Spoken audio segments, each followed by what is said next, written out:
Leo hii tumekutana hapa katika eneo hili la Hospitali ya Taifa ya Muhimbili lililopo katikati ya jiji la Dar es Salaam hapa station karibu na kituo cha SGR kwa lengo la kutoa huduma ya kutoa vipimo pamoja na chanjo na ushauri pia kwa Watanzania waishio karibu na maeneo haya ya Dar es Salaam.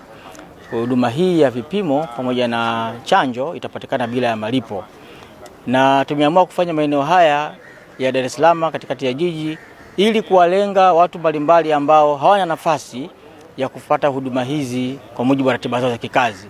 Sisi leo ni siku ya kazi kabisa, Jumanne tupo hapa, pia kesho Jumatano, ili kuwalenga watu wa mjini, watu ambao hawana nafasi, hawana muda, ili wawe karibu na hii huduma ya kupata chanjo pamoja na vipimo bila ya gharama.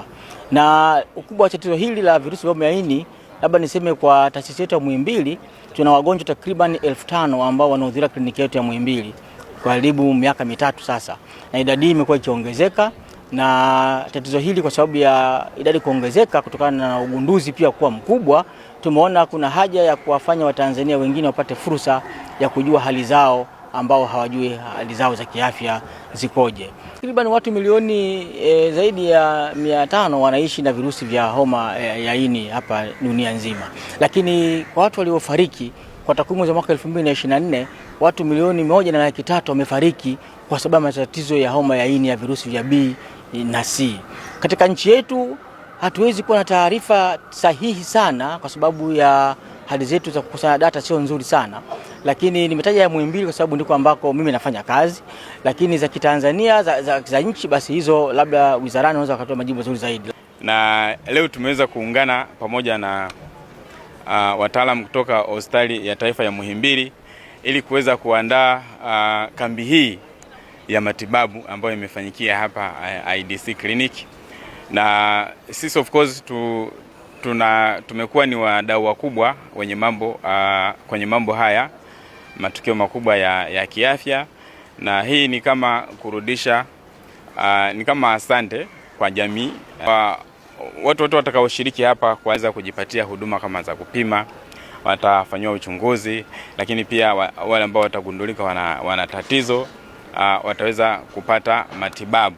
Na of course sisi tumeweza kufanikisha vifaa vyote ambavyo vinahitajika kwa ajili ya shughuli zote za kempu hapa, lakini pia tumeweza kuleta na dawa kwa wale wote ambao watagundulika kuwa na tatizo, basi watapata dawa. Kuhusiana na hili tukio la leo ya kupima homa ya ini, kwa sababu najua hii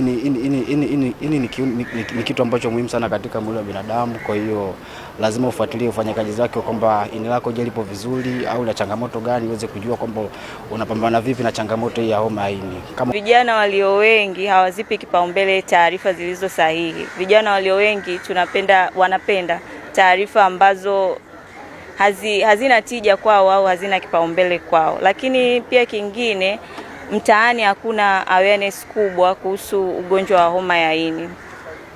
Na nini kifanyike? Nafikiri taasisi husika pamoja na serikali wajaribu kupeleka awareness mitaani na mpaka vijijini na sehemu mbalimbali.